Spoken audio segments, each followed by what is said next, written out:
Hey, True Believers, Englentine here. So, Star Trek. I like it. I love the TV show. I like the Next Generations, all of iterations of it. And one of the most famous parts of the original Star Trek was the Mirrorverse. In this case, we're going to go to Star Trek The Next Generation, Broken Mirror. It's the future of the Mirrorverse.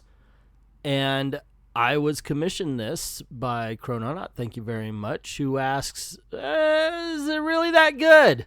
I mean, let's face it, if you're a Star Trek fan, you kind of romanticize this as the best thing that Star Trek's ever produced, almost.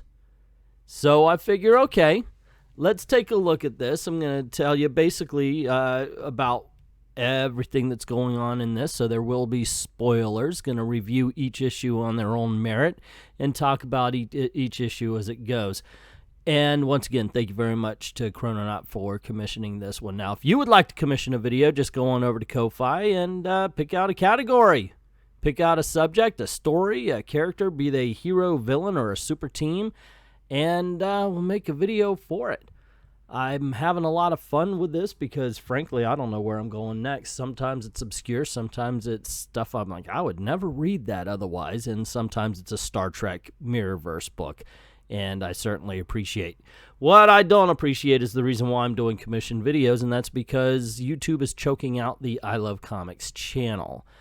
With 18,000 subs, they decided I can only have 200 views before they cut off everything. And so I created another channel called Old Man Comics, and the link is in the description below if you want to go on over there, sub to that. As soon as it hits 1,000 subs, all the comic book videos, such like this and the Marvel vs. DC, the top 10 comic books sold to readers, will be going over there. Now, with all that aside, let's find out if Star Trek Broken Mirror is really that good. Now, usually I'm not a fan of poster covers, and yes, we always look at the cover first. Then that's what this is. It's a poster cover. You know, you got them all posing for some reason. It doesn't tell you a lot about the story, but it does let you know you're in a Mirrorverse because, boom, there's that goatee on Picard. And the goatee and the red sashes, like what Deanna Troi is wearing, those are an immediate identifier that you are in the Mirrorverse. So overall, I do believe this is a win.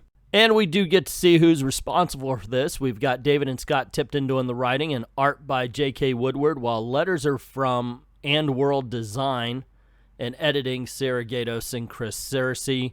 I like the underwriting here, which says Space, the Final Frontier. These are the voyages of the ISS Enterprise, its continuing mission to conquer strange new worlds, to enslave new life and new civilizations, and to boldly go where no one has gone before.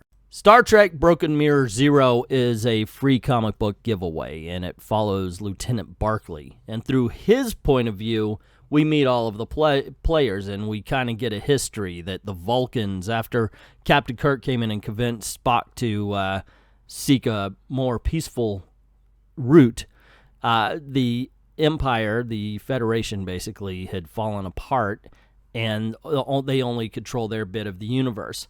And so Barclay sees everybody as weak. He sees Picard as weak because Picard thinks about things before he jumps in, and he wants to take over the ship. But he's got a lot of people to go through, and that's one thing we find out. Of course, everybody in this particular universe is more evil than the other side. That's what the Mirrorverse is all about. Natasha Yar ends up killing 2 slave ships filled with Vulcan slaves, apparently, of course, enslaved after the failed attempt at peace. The Klingons and the Kardashians decided that they were going to take over the universe, and they did because the Empire / Federation was weak. So like I said, we go and we see each character. Data is the scary wild card player. Natasha Yar's violent, and she does get her comeuppance where Barclay decides to make a move, stabs her in the back in order to take her job, which I thought, okay, that's a weird way to run a military installation, but that's the way it goes, and it ends with Picard giving him the security position. Overall, it's a decent book, but let's face it, if you are not a Star Trek fan, this isn't going to be your cup of tea anyway. If you enjoy seeing the characters, if you are a fan of Star Trek, you're just going to get a little bit more out of it. However, If you are on the fence, this is a decent book. It will take a little explaining. You do have to read the introduction, or at least if you're watching this video, you'll know exactly what the Mirrorverse is and why it came to be. But they really do a good job of explaining and getting everybody caught up. So far, so good. Issue 0 is a win. Issue number 1. So before I go on, I do have to admit, this is really the first time I've read this series. I don't know if I said that yet. Anyway, my brother got this when he was here on the channel, so I didn't get a chance to read this. And so far, so good. Yeah. Alrighty. The cover of this one, it's another poster cover, although I don't like this one very much because Jean-Luc Picard doesn't look Picardish enough. So, yeah.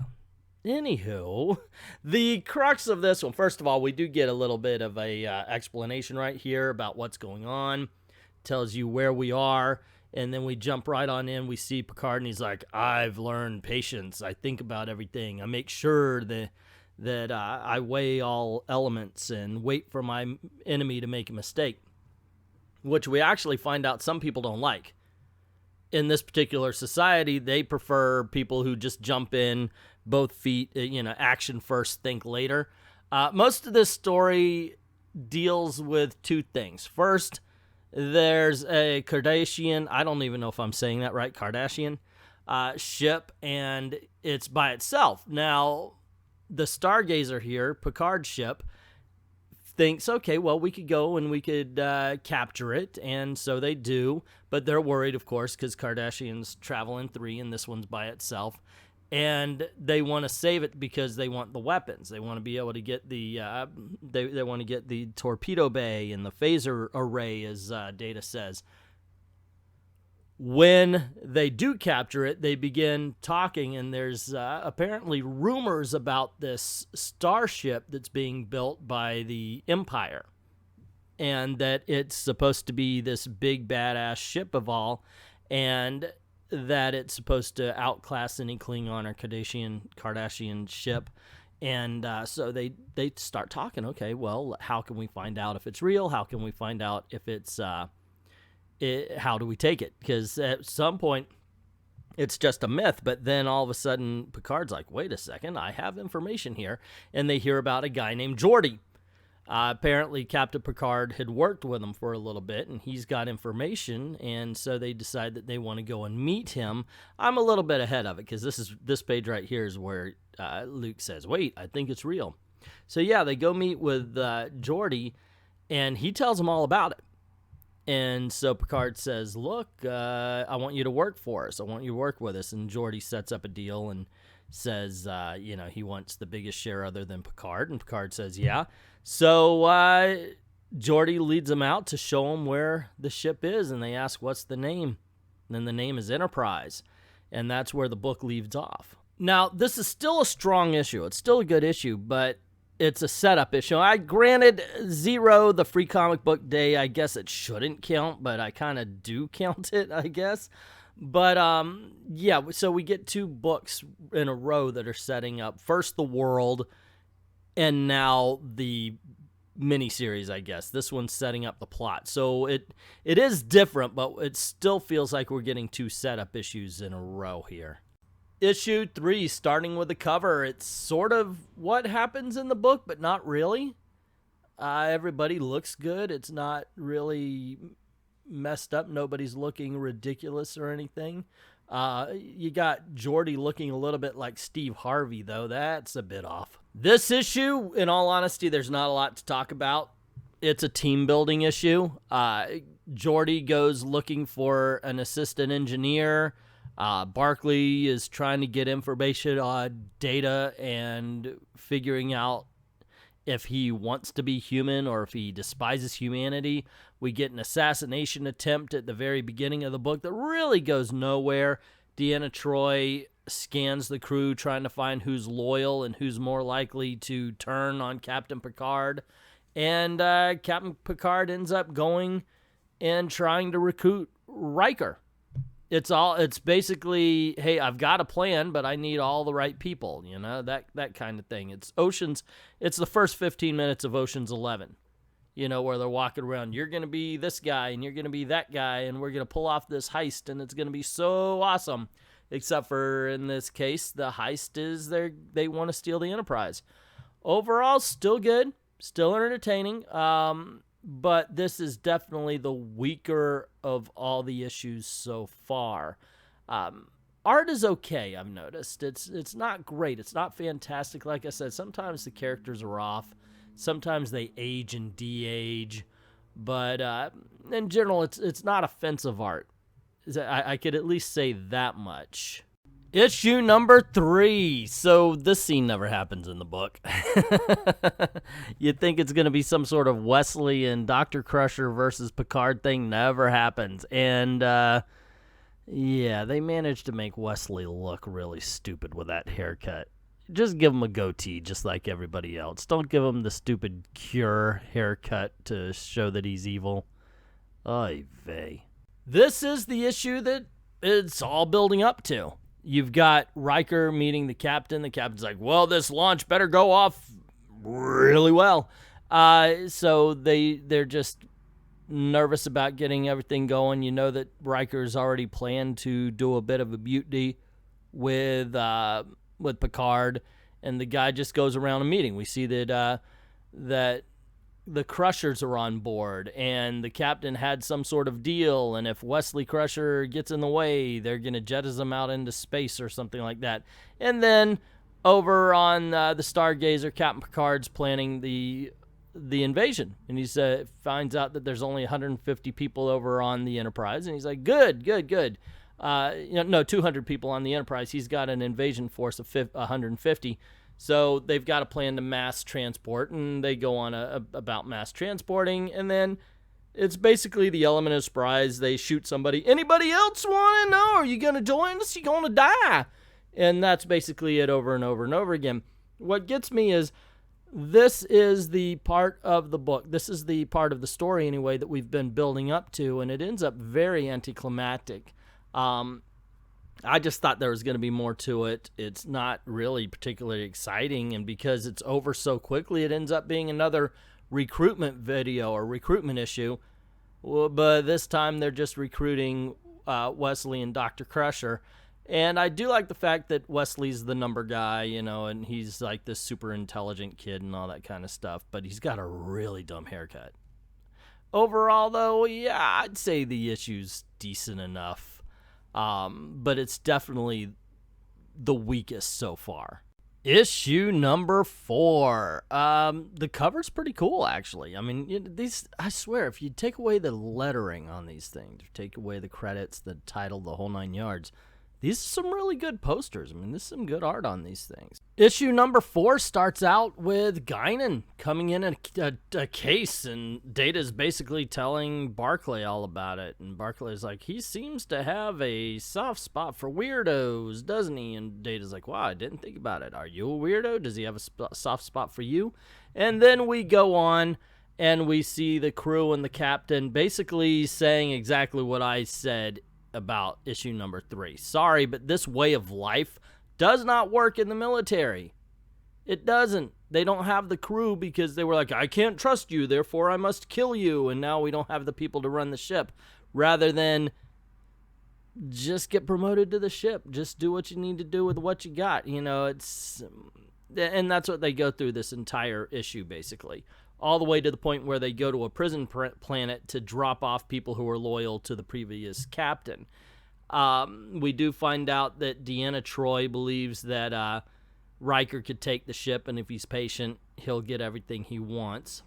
Otherwise, yeah, it's they get Wesley to be an officer as well. Why not? He's smart. He's an asset. We need to take him out of the shadows because his mom's been hiding the fact that he's super intelligent.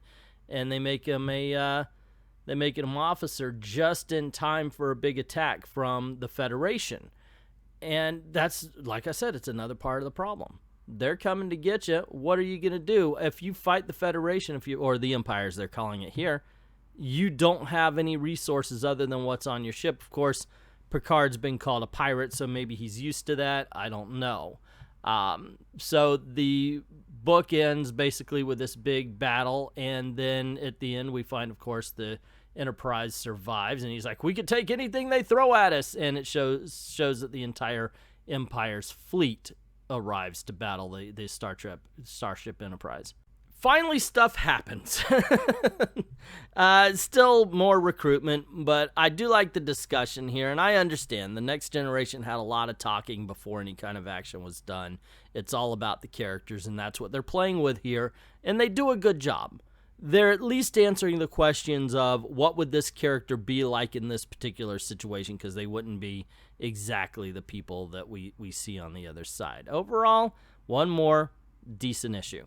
Issue number 5, another poster cover. That's all they've really been, so let's move on. So in this issue, I find out it wasn't the Empire. It was the Cardassians and the Klingons going after Luke and the 3 ships. So they decide, okay, we're going to get the heck out of here because they're having a hard time. Guinan at this point is also running in and saying, I need to talk to the captain. And they figure, okay, we're gonna take off, and they talk about what can they do, and they end up coming up with a plan where they separate the saucer from the ship, and they split it up into 3 different things. We have a bit of a Dewey Ex Machina as well, also, where John Luke's like, hey, I know a little something that you guys don't know about this ship I just jumped into. And they do this big maneuver thing where he's basically warping every 1.5 seconds. I know I'm jumping way ahead of what you're seeing here. Trust me, this is what ends up happening. But yeah, that's what it is. Oh, yeah, there's a bit of an argument because the Picard wants Riker to go into the one part of the ship that has no weapons, but Picard's telling him, it's not because I want you killed, it's because I think you're a great pilot. And so yeah, they do their little battle. The ship is warping in and out of the area, so it's hitting all of the ships at different angles and everything. So the Cardassians and the Klingons are defeated, and Picard says, go tell your masters we're coming for you. And some more of the Empire ship shows up, and they're like, gee willikers and golly, I know you stole our ship, but you know what? You did such a great job, you could keep it. And that is the story. I'm not freaking kidding. It is that kind of ending there. Yeah, actually, there's a build-up to the battle that I really appreciated. I thought they did a very good job of giving a tense moment to everything. So overall, I enjoyed it. It's just, it ended 5 pages after it should have ended, and that is where the big problem lies with this issue. But that's not the question. The question is the story overall really that good? In all honesty, I haven't heard a lot of people screaming its praises, but here you go. It's been commissioned. I will answer the question. In my opinion, I would have to say, okay, yeah, it's good. It's not great, though. It does spend a lot of time doing what could have been done in one single issue. Instead of following Barclay around, it should have been the recruitment issue. They heard about the Enterprise. They want to get the Enterprise, and we are getting to know where every character is in the Zero issue. Instead, I think that would have helped leave open the rest of the series for a lot more story, and to help build up the tension and the conflicts between the crew members and so forth and so on. Unfortunately, it does feel like there's a lot of filler in this book. It's entertaining, and if you like Star Trek Generation, I think you're going to love this series, as a matter of fact. If you're a casual fan of Star Trek, you might like the series. If you're a newbie and you're jumping on, you're going to think this is an average comic book, and take it or leave it. I would definitely say this is good if you could get it in trade paperback form, definitely during a discount day. But that's just my opinion. What is yours? Let me know in the comments below. Don't forget to click like, share, and subscribe, and make sure you're hitting those notifications. Not just, make sure your notifications are on your cell phone and all that kind of stuff, and make sure your notifications bell is rung right here so you don't miss anything. Cool things happen around these parts.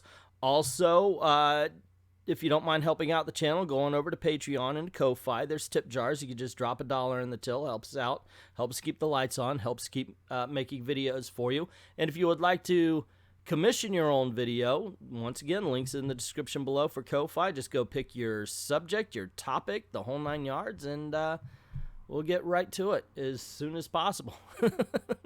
Anyway, I'd like to thank everybody who's already done that. To everyone, all of the true believers, thank you very, very much for watching.